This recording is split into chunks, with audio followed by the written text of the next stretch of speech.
Hi, I'm Lauren. I used to think I was careful. I wasn't paranoid, I was just observant. I was the kind of person who double-checked passwords, never clicked on unknown links, and always studied the fine print. I kept my digital life clean, my inbox tidy, and my projects bulletproof. People at the company used to joke that if I ever disappeared, they'd think I'd run off to start a security consultancy in Switzerland. But I never disappeared. I was erased. At the time, I was working at a mid-sized software company in Austin. We were building private cloud platforms for small businesses. Nothing fancy, just efficient systems that ran quietly in the background. I was one of the youngest product leaders on the team, 25 years old, and I was hungry, trying to prove that I deserved more than what the company brochure had set out for me. Late nights weren't punishments, they were opportunities.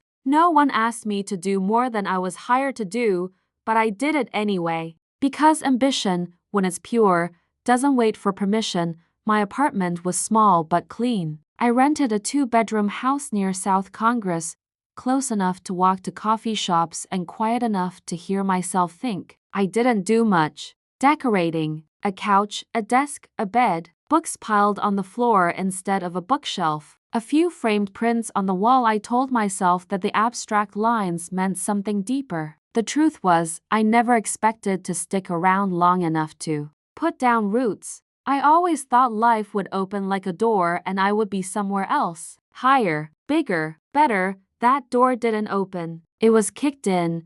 The beginning of the end came wrapped in praise. We had just delivered a CRM solution for a Midwestern gym chain, and I was preparing a presentation to present a modular expansion pack. My inbox pinged an unknown address, a brief note. The subject line, Consulting Wanted, API Customization. It came from someone named Nicholas Vale. I remember that name vividly now, like a cut you keep touching to make sure it still hurts. Nicholas introduced himself as a serial investor with a portfolio in emerging technology and fitness technology integrations. He said he had seen our CRM work referenced in a white paper and wanted to explore a specific project that might require a custom backend solution. It sounded routine. It was vague, but not suspicious. Many clients like to be shy. At first, they think being mysterious makes them seem important. I wrote back, we scheduled a video call for that Friday. I remember wearing a blazer, even though it was an informal Friday at the office. I didn't tell anyone. I wanted to keep it private, to see what happened before I informed the team. If nothing else, no one needed to know. If anything, it was mine to bring to the table. A win I could own. Nicholas appeared on screen at the exact time scheduled. No technical hitches, no small talk. A man in his late 30s, clean-faced, polished, with a gravity like calm. His voice was soft-paced and deliberate. He explained his idea, an adaptive data system for health tech wearables, something that could scale across platforms and sync with existing CRMs. He used the right words, not buzzwords, but real technical terms. He knew his stuff, or at least he knew enough to convince me.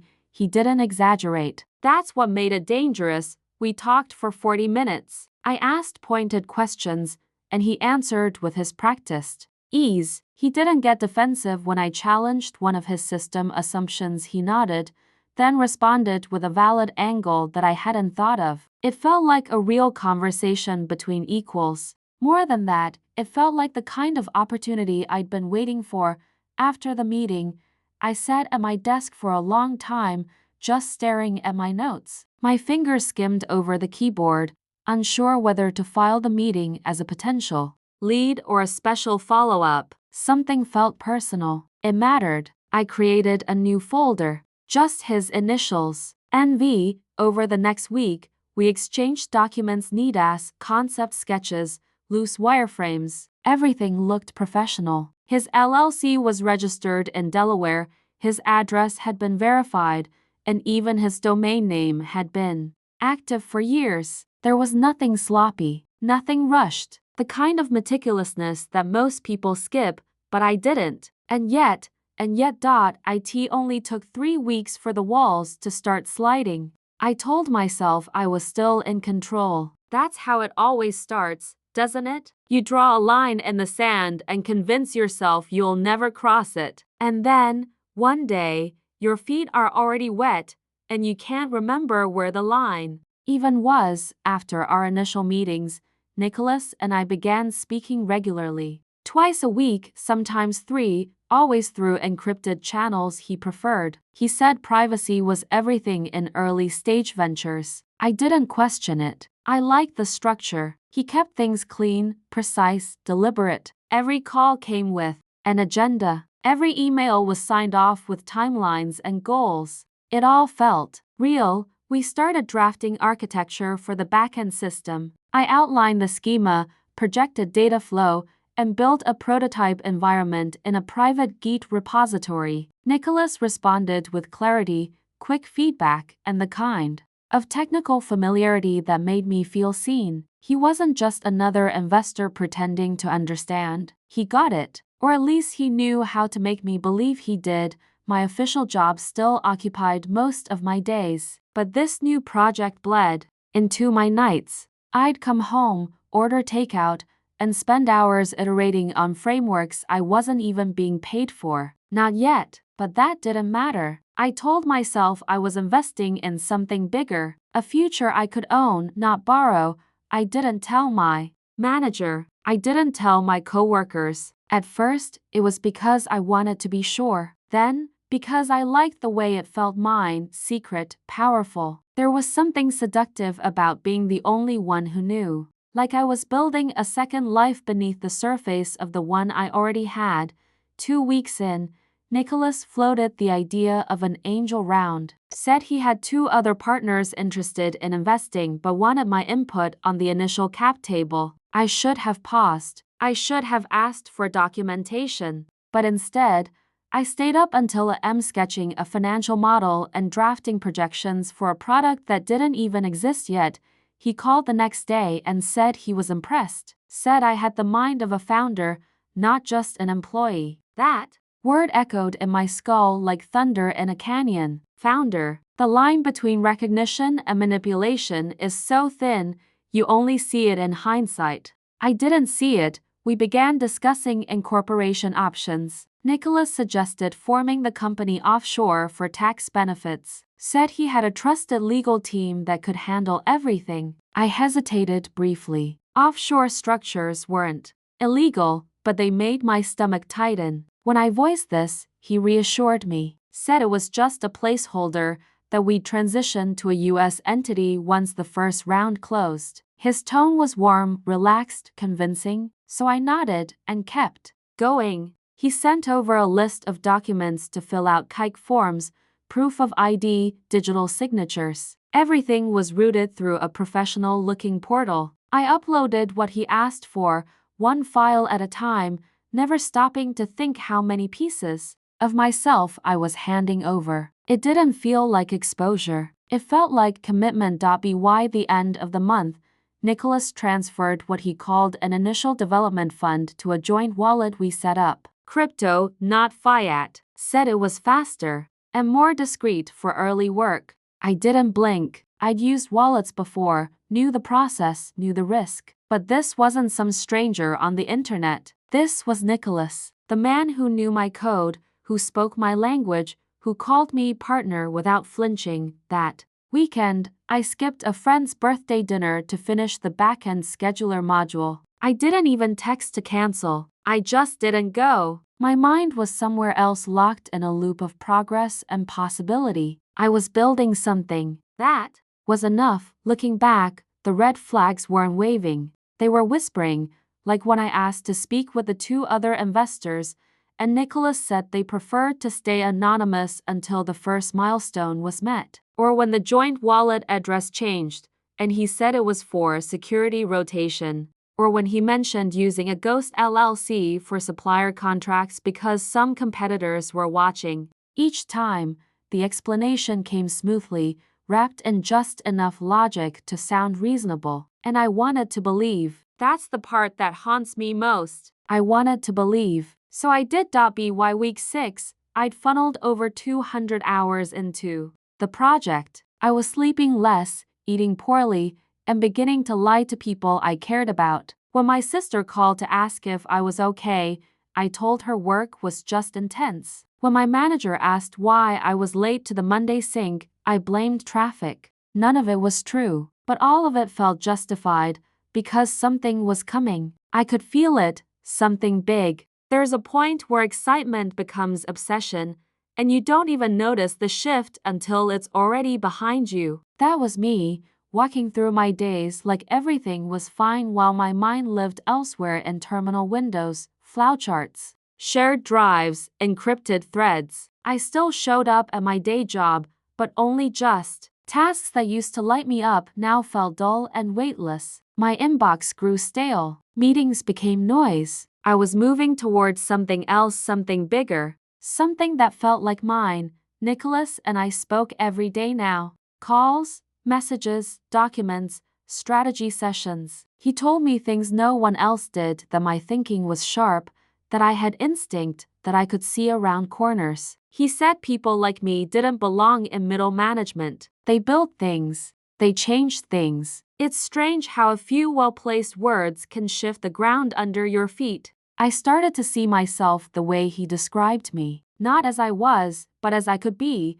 We finalized the offshore registration. A company name was chosen, something abstract, sleek, meaningless on the surface but loaded with future implication. I signed the incorporation documents without hesitation. My name was listed as co-founder. The legal firm, one Nicholas vouched for, took care of everything. I received PDFs stamped with seals, watermarked with authenticity, filled with language I barely skimmed before forwarding to my personal folder titled New Life. The crypto wallet grew. Nicholas said the other investors had transferred their initial funds, and we now had operational capital. We wouldn't touch it all at once, he had a plan. A phased burn model, lean and efficient. We'd start with infrastructure, outsourced DevOps, server provisioning, licensing for certain APIs. Most of it didn't require my attention, just approval. And each time he asked, I gave it. Then came the first ask. It didn't look like an ask. It was framed like an opportunity. Nicholas explained that one of the vendors we needed was offering a deep discount on a licensing bundle, but it required an immediate hold fee, just a few thousand temporarily. He said he didn't want to move funds from the main wallet without the second investor's approval, which would take too long. He said I could front it if I wanted to lock in the rate. It was optional, entirely my choice. I wired the money the same day. It didn't feel like a loss. It felt like a move, a play, a smart bet. That's how he framed it. That's how I framed it. I told myself it wasn't even real money, just a placeholder until things caught up. And things were catching up. Nicholas sent screenshots from conversations with supposed enterprise clients, beta partners, platform interest. The traction graph he showed me curved upward, like a promise in chart form. I didn't verify any of it. I didn't want to. That would mean admitting the possibility that something wasn't right, and I wasn't ready to do that. Around this time, I stopped showing up at the office entirely. I told my manager I was taking 2 weeks of unpaid leave for personal reasons. She didn't ask many questions. I think she sensed something shifting in me but didn't know what. I packed up my laptop, took my external drives, and went home. I told myself it was temporary. With the new time, I built fast. The codebase evolved daily. Nicholas would review commits, suggest changes, ask probing questions about architecture. He knew enough to push me deeper, to keep me working at my edge. There were bugs, late nights, missed meals. But I was alive in a way I hadn't felt in years. Then came another expense. This time, a private security audit he said we needed before onboarding beta clients. Once again, the main wallet couldn't be accessed yet. Once again, he said I could front it and be reimbursed after. Once again, I said yes. I didn't even blink. The payments added up, small at first, then larger. Always tied to logical next steps. Legal review, regulatory filings, translation services for future markets. Each came with just enough documentation to look real. Invoices, logos, digital trails. If I'd stopped to verify, maybe I would have seen the cracks. But I didn't stop. I kept telling myself it was forward motion, that every dollar was an investment. That risk was a tax on reward. Late one night, I stood in my kitchen staring at my bank app. The numbers had changed, not dramatically, but noticeably. Savings I built over years were now scattered across invoices, wallets, and receipts. I felt a flicker of something panic, maybe, but I pushed it down. Nicholas texted me a few minutes later, said we were so close that next week we'd have an LOI signed from a potential enterprise buyer.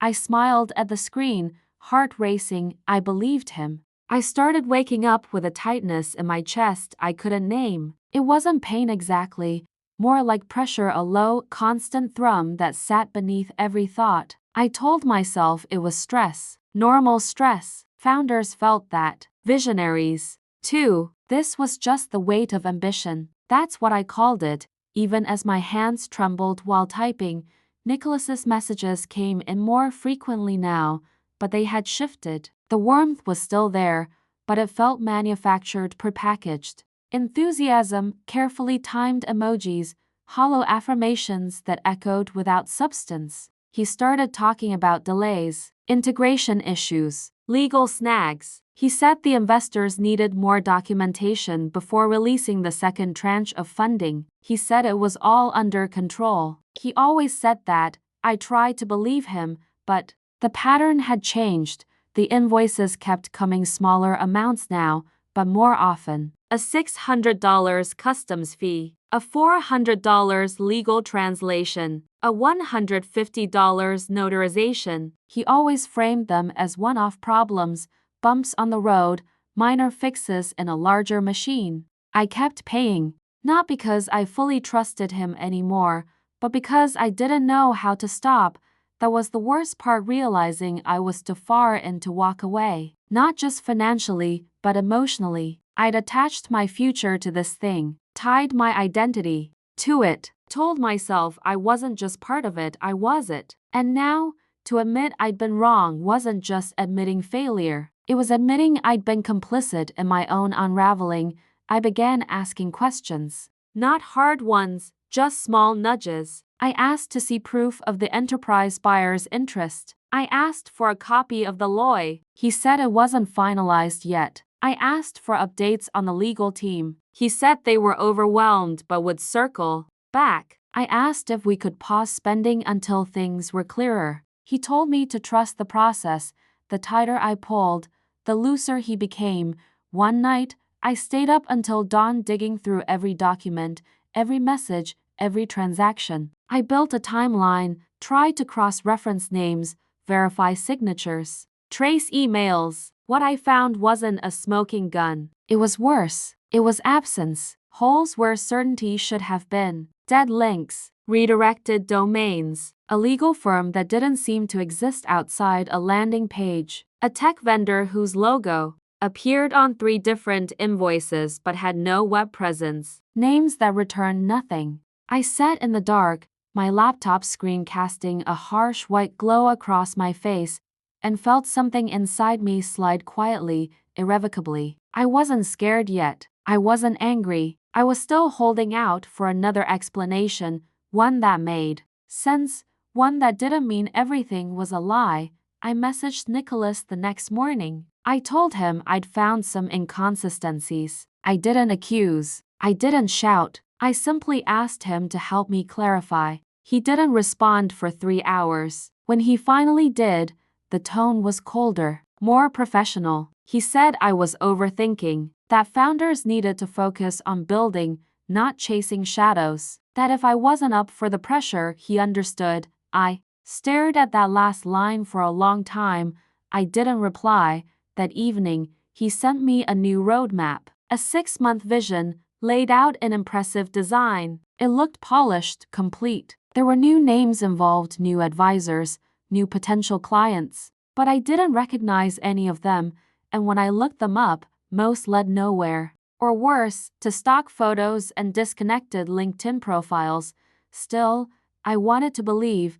I forced myself through another week of work. I built, pushed code, filled out documents. I even sent another payment, one last one, I told myself, for a supposed prototype demo that would be shown to international partners. Then it went quiet. Nicholas stopped replying, not instantly, gradually. First longer gaps, then shorter answers, then nothing. I refreshed the message thread again and again, my stomach tightening each time. Days passed. No updates, no messages. The shared drive we used locked me out. The code repository was gone. The wallet address I had transferred money to returned a transaction error. His email bounced, and just like that, he vanished. I sat at my desk and stared at the void he left behind, empty folders, broken links, unanswered messages, and something inside me cracked. Wide open. It wasn't grief. It wasn't rage. It was clarity. Cold, blinding clarity. I had been conned. I had been played piece by piece, with the precision of a surgeon and the patience of a sculptor, and I had walked right into it, willingly, eagerly. I wasn't just a victim. I was a collaborator in my own deception, but I wasn't going to stay that way. I shut the laptop and stood up. My hands weren't shaking anymore. He thought I would break. He was wrong. I closed the laptop and felt the first spark of purpose since the entire thing began. Betrayal had ripped away my certainty, but in that vacuum something else took hold: clarity. I knew where to start. I would trace every step he'd left, follow the crumbs, and unravel the web he'd woven. He thought I would break. Instead, I honed myself into a weapon. The first order of business was the crypto wallet. I logged into the exchange account I had set up for our project and downloaded every transaction record. CSS filled my screen with dates, addresses, amounts. I copied the wallet addresses and pasted them into a blockchain explorer. Each address revealed more addresses, more outgoing transfers, tiny fractions sent onward in complex chains. I scribbled notes in a notebook I kept for sketching system designs. I was mapping money flows now, not code modules. I saw patterns: a series of 3 drains every midnight UTC, then a consolidation address, then silence. The network was designed to obscure, but I knew enough to unravel basic mixers. It would take time, but I could follow the money. Next, I turned to the Ghost LLC. The incorporation documents Nicholas had sent were real enough at first glance.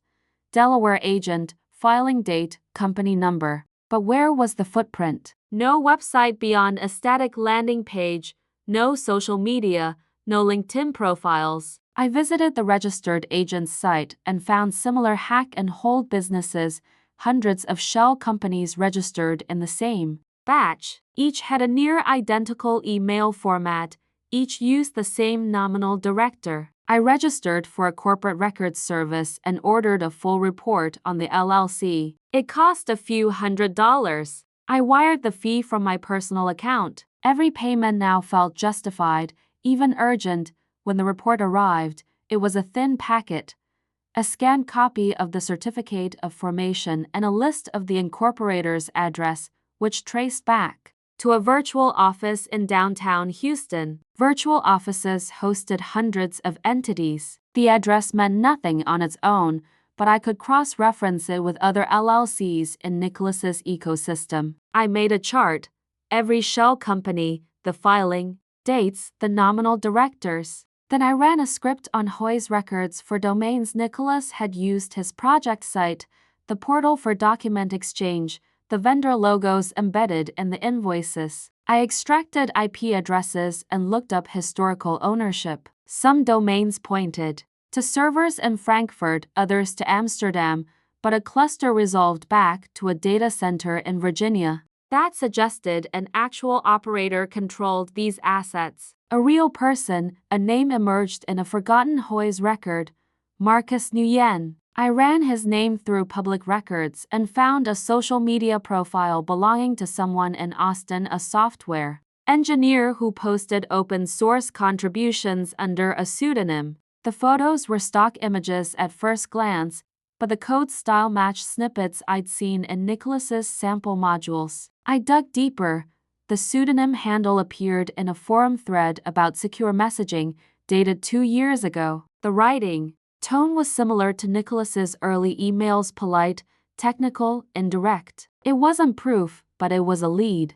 I spent a morning pulling logs from my router, checking whether any of Nicholas's IPs had ever touched my home network. They hadn't, but in my office at the company I could request ID logs. If his address ever pinged our VPN when I thought I was alone, that could tie him to my workspace. I framed the request as part of a routine security audit. No one questioned a request from the network admin group. I got back a brief note. No hits. Frustrating but expected. He knew how to cover his tracks. I reached out discreetly to a former colleague from the firm who left to start her own cybersecurity boutique. I phrased my situation as a hypothetical: ask any consultant how to prove a contractor had scammed you without concrete evidence. She gave me a list of techniques: chain analysis on the blockchain, cross-jurisdictional subpoena options, DNS forensics, digital watermarking of PDF metadata. She warned me it would be expensive and slow, but also that I could start building my own dossier. I thanked her. She didn't know she was helping me hunt down the very man who stole my money and reputation. Over the next week, I became a ghost into worlds. At my old office, I showed up at odd hours, scanned through logs, silently siphoned data. At home, I ran Python scripts to scrape public records, refine my address mapping, and store everything in an encrypted database. I learned to automate repetitive tasks: sending Hoy's queries, parsing CSS, flagging suspicious domains by registration dates. My fingers flew over the keyboard, every line of code a step closer to him. Emotionally, I felt nothing but purpose. The anger was there, buried, fueling every keystroke. I kept a photo of my empty bank balance on my phone's lock screen, a reminder of the cost of complacency. I didn't need vindication. I needed answers. And I would get them, one by one. Then I found the smoking gun. It was a bank wire transfer buried among dozens of microtransactions. It didn't go through the crypto wallets, it went directly from my personal account to an intermediary in Ireland. The intermediary's name was similar to the Shell LLC, but registered under a real company that did business consultancy. I traced its filings and discovered a director's name, Marcus Nguyen again, but with a middle initial. A quick search on the Irish corporate registry showed a residential address. I cross-checked that against public tax records. It was a small house in a Dublin suburb. I stared at the address and felt my chest tighten, not with fear, but anticipation. I had a target, a real person, a real address, and a thread connecting every line Nicholas penned. I closed my eyes and let the clarity wash over me. The game had changed. No longer would I roam blind. Now I had a trail. I packed a bag and booked a red-eye flight. He thought I would break. He was wrong. I was far from broken. I was ready. The plane landed in Dublin under a slate-gray sky, the kind that felt like it had been there forever, pressing down on the streets and people below. I stepped out of the terminal with no plan beyond the address in my notebook and the absolute certainty that I was exactly where I needed to be. I took a cab to the suburb where Marcus Nguyen's registered property sat. It was modest, nestled between nearly identical homes with aging fences and satellite dishes that pointed toward the clouds. The neighborhood was quiet, almost too quiet, like it had settled into the kind of stillness that people don't question, because they never expect it to change. That kind of silence was good for secrets.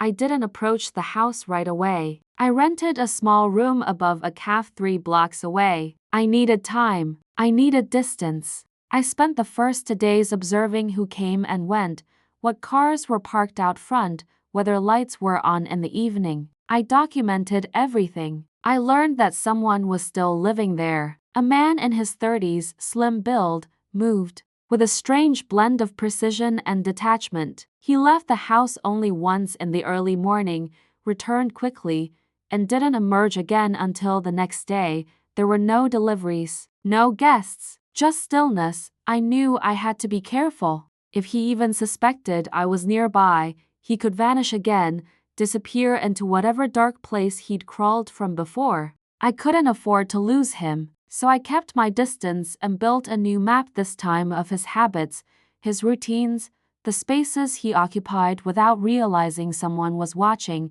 On the third night, I broke into his trash. I waited until the street was empty and used gloves to rifle through the bins he left near the curb. It was mostly packaging, takeout containers, energy drink cans, envelopes torn in half. But buried beneath that, I found something else, a crumpled sheet of paper with a scribbled list of passwords. Some were crossed out, others were legible. One of them included the name of the original fake company I had invested in. My breath caught. It was small, almost insignificant, but it was a thread. A human mistake. I photographed it and left everything exactly as I found it. Back at the rented room, I began testing the passwords on domains Nicholas had used. Most were dead, but one admin panel still functioned, a private backend interface. For the project's initial website, the login worked. I was in. What I found confirmed everything.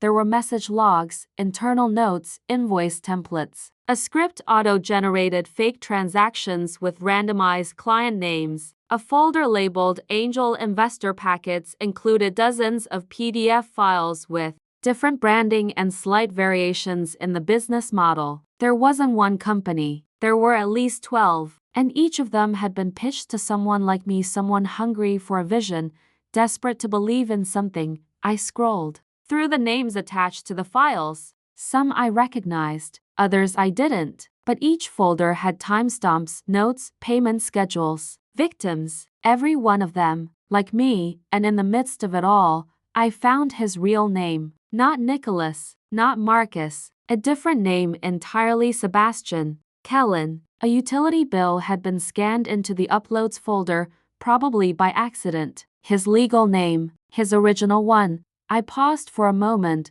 staring at the name. It felt like touching the center of the web, like the final thread had snapped. And now all the lies would begin to collapse. With that, I went to the Garda station. I didn't walk in as a tourist. I walked in as a woman with a case. A folder full of documents, screenshots, wire transfers, email headers, and code samples. I told them everything, not the emotions, not the pain, but the structure, the methodology, the facts. I laid it out in order, clean and surgical. The detective who listened barely blinked. When I handed him the last page, he leaned back and exhaled like someone who'd been waiting for this file to fall into his hands. They had been tracking him, but he was careful. Too careful, until now, with my information, they connected the dots to previous complaints, victims who had never been able to build a complete picture. I had given them the missing piece, a living alias, an address, a pattern and proof. They told me not to approach him, not to contact him. They would handle it. I nodded, but I didn't say yes. I didn't say no either. That night, I returned to the street. I stood across from the house, watching the windows. My hands were steady. My mind was calm. I had done it. I had turned the tide. But I didn't feel triumph. I felt something colder, deeper. A kind of mourning for the version of myself who once believed people like him didn't exist. He had taken my money, my time, my dreams, but I had taken his mask, and soon, the world would see his face. Morning came quietly. No sirens, no shouts, no cinematic crash of doors against frames. Just a gray sky, a distant seagull, and a silence so thick it felt like the world was holding its breath. I stood at the window of my small room, watching the street below where his house was, motionless as ever. For a moment I wondered if this was what was going to happen. Maybe they had stopped. Maybe they had sensed something and fled. But then I saw them, two unmarked cars, the kind that looked ordinary if you didn't know what you were looking for. They stopped at opposite ends of the street, blocking both exits. The doors opened in sync. Plainclothes police officers stepped out, each walking with the deliberate calm of having done something many times before. They were not in a hurry. They were not hesitant. Of course, One of them rang the doorbell. At first there was no response. Then the door opened, just a crack. I couldn't see his face from a distance, but I recognized his stance. He was leaning forward, the tension in his shoulders. The man who had lived in the shadows for so long was now faced with the people who had followed him through data and deception, and finally me. He tried to close the door, but they were faster. 3 of them entered at the same time. Another came from behind. Clean, efficient. Within seconds they reappeared, and with them the man I had come to know as Nicholas, as Marcus, the voice behind the meaningless promises. His hands were cuffed. His face was neutral. He was not surprised. He was not defiant. He was simply empty. I felt no joy. I did not feel vindicated. I felt immobile, because in that moment I understood something. Justice does not come with music or bright lights. It comes with silence. It comes with paperwork. It comes with months of chasing strings that no one else sees. Loneliness, the feeling that comes from believing that you are the only one who still cares. And then, suddenly, it did. And everything changed. Later that day, I went to the police station. I didn't have to do it, but I had to know. I brought the entire folder I had compiled with me. Digital forensics, account statements, journals, and diagrams. The detective I had spoken to earlier was there again. This time he shook my hand. They had searched the house. Laptops, hard drives, encrypted devices. But more than that, they had found passports, IDs, credit cards under different names, evidence of frauds stretching back years and across borders. Dozens of victims. Some had never even realized they had been scammed. They asked me if I wanted to testify. I said yes. When I returned to the cafe upstairs, I opened my laptop for the last time. I began to write. Not a code, not a note, not an analysis. A record, a complete account. Not for the court, not for the media, for myself, because I wanted to remember every detail, not just what happened, but who I became because of it.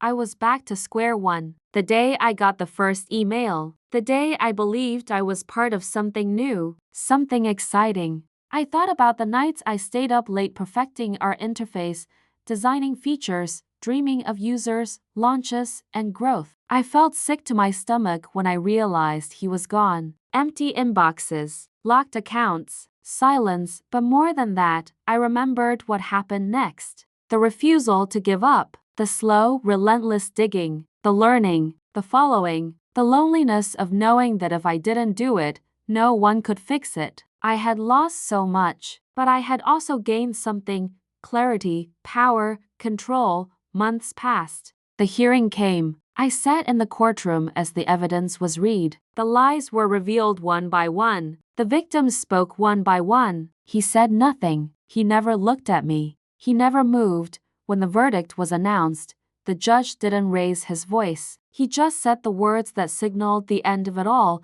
guilty. I left the courthouse without a trace. Outside, the street was bright. The sky was finally clear. I walked alone, not because I was isolated anymore, but because I chose to be. There was peace in solitude, a clean edge. I didn't go back to the job I left. I didn't go back to my old routines. Instead, I started something new. A small firm. I focused on security audits, fraud recovery. I followed threats that others couldn't see. Clients came slowly, then steadily. Word spread. Reputation was built. I never told them the whole story, unless they needed to hear it. But I carried it with me in everything I did. He took my trust, he took my money, but I took his freedom, and in the end, I took back something he never expected. Myself.